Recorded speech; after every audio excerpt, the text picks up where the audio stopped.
মনে হচ্ছে যে আপনার নিঃশ্বাস নিচ্ছে। দীর্ঘ 15টা বছর এই ভোটের অধিকার থেকে বাঁচা। আমার তো এজটা তো কম হয় না, জীবনে একবারই ভোট দিচ্ছি। সেই ভোটটা যে আপনার কাছে এরকমভাবে বিফল হবে এই 15টা বছর, তাকে ভোট দিয়ে কী পেয়েছি আমরা? আসলে আজকে আমরা রাজাকার হয়ে গেছি। এই রাজাকার হওয়ার জন্যই আজকে এই অবস্থা। আসলে আমি একটা জিনিস বিশ্বাস করতাম যে প্রত্যেকটা জিনিস মানে স্বৈরাচারের পতন হবে। সকালে যদি সে রাজা থাকে, বিকেলে সে ফকির। আজকে সেটার প্রমাণ পেলাম।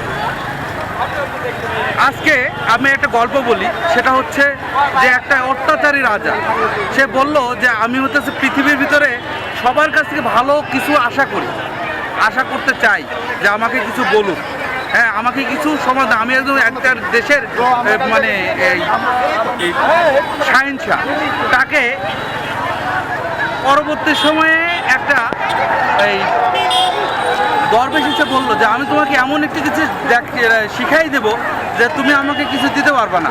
তা বললো যে কি? কি যে এই সময় পার হয়ে যাবে। তো ঠিকই এক সময় তার পাশের রাজ্য থেকে আক্রমণ আসলো। আসার পরে ওই রাজা তখন ক্ষমতাচ্যুত হয়ে গেল। সে বুঝতে পারলো এই সময় পার হয়ে গেছে, আজকে তার সময় পার হয়ে গেছে। হ্যাঁ, এই সমুদ্র দেখো যেভাবে হচ্ছে ঢেউ আসে, সেভাবে কিন্তু আবার ফিরেও যায়। এভাবে হ্যাঁ, আমরা হচ্ছে সেই জাতি। ভাষা আন্দোলনে যেভাবে আমরা লড়াই করে নিজের ভাষাকে পলাইছে রে ভাই, পলাইছে পলাইছে। 52 ভাষা আন্দোলনে যেভাবে আমরা পাকিস্তান সরকারকে আমরা মানে আমাদের নিজের ভাষা ফিরে পাওয়ার জন্য যুদ্ধ করছিলাম।